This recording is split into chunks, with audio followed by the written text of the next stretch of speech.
Hello, everyone. I got my tea, and I'm doing it on Sunday today, and I'm doing a little different with the lighting. I want to see how it turns out. Instead of being straight in front of me, I want to put it to the side. I think it looks pretty good. It gives me a little texture. I don't know. But I wanted to do it today because I didn't do it yesterday. This vlogging, of course, because I stayed out dancing until 2 o'clock in the morning. Didn't really want to do one. Uh, didn't want to do a vlog right then. So we're foregoing not doing it on Sunday and doing it today for that reason. And one thing I want to think about purpose and purpose in people's lives. And this idea between the masculine and the feminine, how the masculine is the persona to seek purpose and mission and is driven, whereas the feminine is more about the expression of love and the embodiment of the relationship, in whether that being family or being romantic. Um, and I want to think about this a little bit because I harp a lot on values. And I wonder if I do believe women and then also the feminine can establish values with themselves. But I wonder how potent or meaningful it is to them compared to someone has a more masculine bent, who is um, meant to be the embodiment of reason and consciousness and of action and concrete action and loyalty and trust in your word and law and order. And I can see how law and order and structure can align a lot with structuring your values, knowing who you are being able to be that rock for other people.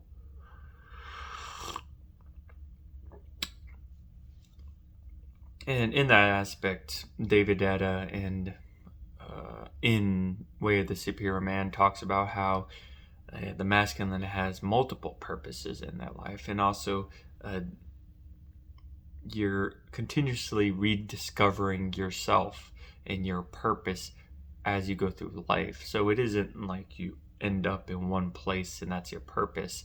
It's more of you're continuously discovering your purpose as you go through life, and then you discover your new purpose in your present moment and continuously discovering your new purpose and mission in that present moment. Because, like we talked about, the only the most the only reality that is true is the present moment. It's not the future. It hasn't happened yet. It's not the past. It's already happened. It's this convergence between past and future onto this present moment that really matters.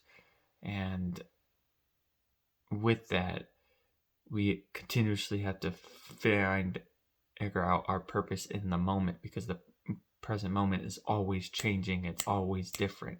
So that also means our purpose might be different. And it, like life, it's going to change and wither away, and then we're going to find a different purpose. And then hopefully throughout our life, we start to get closer and closer to what our quote unquote true purpose would be, or something that does embody our essence. So David Data uses the example of an onion. You're peeling back layers of purpose until you get to the center. I don't necessarily believe that you get to a center point, as David Data talks about. I think it really is just the pulling of the onion to get closer and closer to your essence, but you never get to your essence, or you never get to your singular purpose in life. Because, of course, life is always changing. You might be a father, and you find you might be a father one moment, and then 20 years later, you're a grandfather, or you're no longer a father. I'm not saying that's your purpose as a masculine figure. I'm just using as an example to say, hey, things change. And I don't necessarily think there's any definite purpose to your life, but what there isn't, where there isn't definite purpose, there's continuous purpose in rediscovering that purpose for you every single day. Now let's think about it in the feminine sense. And I wonder if it's a similar aspect. And for women who embody the relationship between maybe their family or their romantic other, or just to feel love flowing through their relationships, is there necessarily a purpose? Is maybe their purpose would be that continuous flow of love in their relationships, which I think we all need to embody a little bit.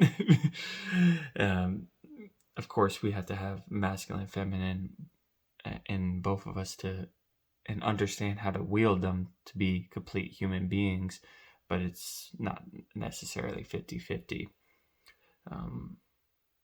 But yeah, for the feminine, does purpose, maybe it's not the person's purpose. Maybe it's not the feminine's purpose as the masculine, or not the feminine's, but the woman's purpose. Just as like the man would have a purpose, or different men would have a different purpose in their present moment. Maybe it's not like the woman would have a specific purpose, but their purpose is that feminine ideal of love, love flowing through the relationships they have. And maybe that's the general purpose of the feminine, even though they maybe lack a specific purpose. Maybe they lack something to lack the necessary desire to figure out the purpose for themselves, because their purpose is the relationship. I think I can agree with that. Whereas man is always trying to figure out their purpose in the moment, the feminine already has the purpose of love within the relationships. I think that's what makes the feminine less wanting to be ambitious, to less wanting to act. Maybe I can do black and white. I just thought of that. Maybe I can do black and white for my videos. Give it a little texture, a little difference in there. I think it'd be kind of cool. Oh, things to think about. Anyways, yeah, and where we see these differences in masculine and feminine in Western and Eastern culture, where Western culture is the more masculine. It's in Western religions, God is the father, God is the masculine, God is the creator, God is the person that creates and molds life from his hands. It's the action. Whereas in Eastern philosophy, you have more the feminine in the Tao, where it's the mother of all things. it's not necessarily creating with your hands, but loving, birthing it from within, and loving the connection between each other. And it's in Eastern philosophy and Taoist, it's more of that. At